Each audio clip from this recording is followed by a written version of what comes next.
என்னாச்சு கையால்? எடுக்க மாட்டேங்கிறாரு. ஐயோ, டேய் அங்க இருக்கா? பெரியப்பா வாங்க. கையில் கையில என்னதாம்மா ஆச்சு? நம்ம சொந்தக்காரங்க எல்லாம் ஆளாளுக்கு ஒண்ணு பேச ஆரம்பிச்சிட்டாங்க. கையில் விக்னேஷ் மாப்பிள்ள போன் எடுத்தாரா இல்லையா? இல்ல மூர்த்தி, நானும் நிறைய முறை ட்ரை பண்ணிட்டேன், எடுக்கவே மாட்டேங்கிறாரு.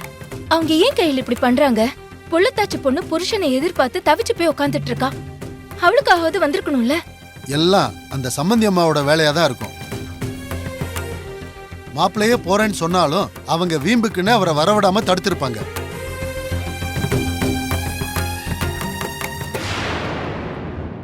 இங்க பாருங்க, யாரும் பதற்றப்பட வேண்டாம்.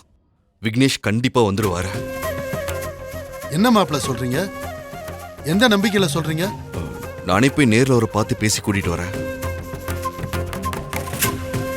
நான் பாத்துக்கிறேன்.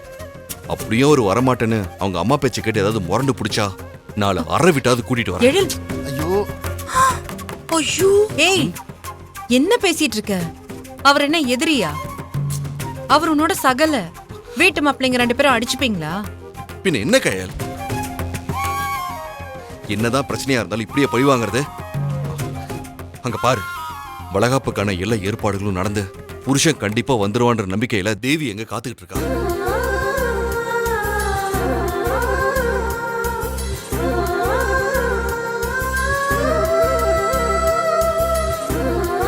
அவ கண்ணு ஒரு இடத்துல நிக்காம விக்னேஷ் வந்துட மாட்டாரான்னு தேடி ஏங்கிட்டு இருக்கா.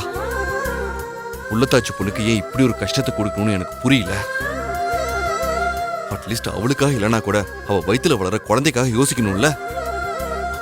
அப்படி என்ன உங்களுக்கு கோவமும் ஈகவும் பெருசாயிடுச்சு. நான் போய் கூட்டிட்டு வரேன். எழில், இரு.